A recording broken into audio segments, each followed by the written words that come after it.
বিয়ের পর অভিনয় ফিরছেন জনপ্রিয় অভিনেত্রী তাসনিয়া ফারিন। সম্প্রতি ওয়েবের কাজ নিয়ে বেশি ব্যস্ত সময় পার করছেন তিনি।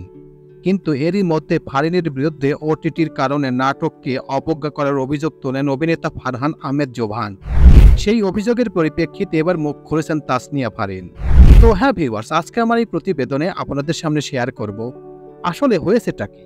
তাসনিয়া ফারিন এবং জোভানের অনেকগুলো ভালো ভালো নাটক দেখেছি, তারা অনেক ভালো ভালো নাটক উপহার দিয়েছেন, কিন্তু হঠাৎ তাদের মধ্যে হয়েছেটা কি?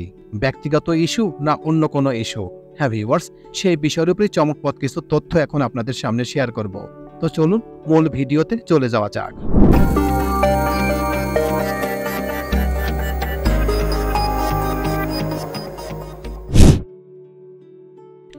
জোভানের অভিযোগ নিয়ে মুখ খুললেন ফারিন।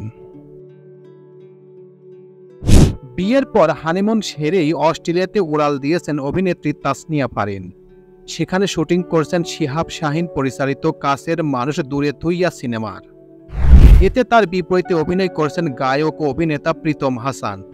সম্প্রতি ফারিনের বিরুদ্ধে ওটিটির কারণে নাটককে অবজ্ঞা করার অভিযোগ তোলেন নাটকের জনপ্রিয় অভিনেতা ফারহান আহমেদ জোভান। নাম উল্লেখ না করে তিনি বললেন, কিছুদিন আগে জানেমান তুই আমার নামে একটা নাটক প্রচার হয়েছে, কিন্তু নাটক বলে এটা নিয়ে আমার যিনি সহশিল্পী তিনি কোনো প্রচারণাই করছেন না। দিতে হবে এই জন্য হয়তো নাটকটা একবার শেয়ার করছেন, আর কোনো পোস্ট নেই এটা নিয়ে। অথচ ওটিটির কাজ নিয়ে তিনি কিছুক্ষণ পর পর পোস্ট দিচ্ছেন, সেটা নিজের কাজ না হলেও। এটা কোনো ধরনের কাজ হলো? এখন ওটিটির কাজ করেন বলে নাটককে অবজ্ঞা করেন? আমাকে প্রযোজক ও পরিচালক ফোন দিয়ে জিজ্ঞেস করেন, কিন্তু এখানে আমি কি করতে পারি? এই বিষয়গুলো মোটেও ভালো নয়। জোভানের এমন অভিযোগের পরিপ্রেক্ষিতে এবার মুখ খুলেছেন তাসনিয়া ফারিন। তিনি বললেন, এখানে আসলে বলার কিছুই নেই। জোভান ভাইয়ের সঙ্গে তো অনেক কাজ হয়েছে আমার। তিনি সত্যিকার অর্থে চমৎকার সহশিল্পী এবং আমি তাকে সম্মান করি। এই নিউজ প্রকাশের দুদিন আগেও তিনি আমাকে মেসেজ দিয়েছিলেন। সিডনিতে আমি একটি কনসার্ট উপভোগ করছিলাম, ওটা প্রসঙ্গে জানতে তার সঙ্গে আমার বন্ধুত্বপূর্ণ আলাপ হয়েছে। তো যখন এই নিউজে তার বক্তব্য দেখলাম আমি বিস্মিত হয়েছি। যে নাটক নিয়ে এত কথা, সেই নাটকের কেউই ফারিনের সঙ্গে যোগাযোগ করেননি। এই অভিনেত্রীর কথায় তিনি, জোভান কিংবা নির্মাতা কেউই আমার সঙ্গে বিষয়টি নিয়ে কথা বলেননি। যদি কোনো বিষয় সংশয় থাকে তিনি তো আমাকে জিজ্ঞেস করতে পারতেন। আর আমি তো 15 দিন ধরে দেশে নেই। যেহেতু আমরা একই ইন্ডাস্ট্রিতে কাজ করি, আমি আশা করি একে অন্যের প্রতি আরেকটু শ্রদ্ধাশীল হব। এবং হ্যাঁ, এটা দেখে আমি অনেক কষ্ট পেয়েছি। কিছু বলার থাকলে সরাসরি আমার সঙ্গে শেয়ার করা যেত। তো এই ছিল মোটামুটি আমাদের আজকের প্রতিবেদন। উপরোক্ত প্রতিবেদন থেকে আমরা একটা জিনিসই বুঝলাম যে আসলে তাসনিয়া ফারিন এবং জোভানের মধ্যে যে সংশয় সৃষ্টি হয়েছে সেটা হচ্ছে একটি নাটক।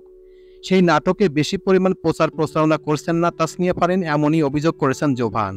কিন্তু জোভান যেটা বলছেন যে কিন্তু সেটার সাথে ফারিনের কোনো কথার মিল নেই। কারণ ফারিনের সাথে জোভানের ব্যক্তিগত সময় যে কথাবার্তা হয় তখন ওই নাটক সম্পর্কে কোনো কথা হয় না। এবং এই নাটকের পরিচালক প্রযোজক তাকে জানাই নাই যে এই নাটক বিষয়ে কোনো শেয়ার করতে হবে কিংবা কোনো পোস্ট করতে হবে, এরকম কিছু বলেন নাই। এই জন্য তিনি তার সোশ্যাল মিডিয়াতে এটা পোস্ট করছেন না। আর এটাই হচ্ছে মূল অভিযোগ। আর দ্বিতীয় অভিযোগ হচ্ছে তিনি যে বর্তমান যে ওটিটি করছেন সেটার বিভিন্ন ক্যাপশন, বিভিন্ন পোস্ট তিনি বারবার করছেন, সেটা নিয়ে ভালো মতো প্রচারণাও করছেন, কিন্তু যে নাটক করেছেন সেটার প্রচারণা করছেন না বিধায় তাদের মধ্যে একটি কষ্ট সৃষ্টি হয়েছে। সেই কষ্টের কারণে এরকম অভিযোগ করেছেন ফারিনের বিরুদ্ধে। কিন্তু ফারিনের কথা এই বিষয়ের উপর যদি আমার সাথে শেয়ার করতো তাহলে তো অবশ্যই আমি এটা শেয়ার করতাম, পোস্ট করতাম এবং ভালো ভালো কমেন্ট করতাম। কিন্তু সেটা না করে তারা সেটা কেন সোশ্যাল মিডিয়া এবং বিভিন্ন সংবাদ মাধ্যমে বলল? আর এই কারণে অনেকটা কষ্ট পেয়েছি জোভানের সম্পর্কে এবং এই নাটকের পরিচালক এবং প্রযোজকের কাছ থেকে।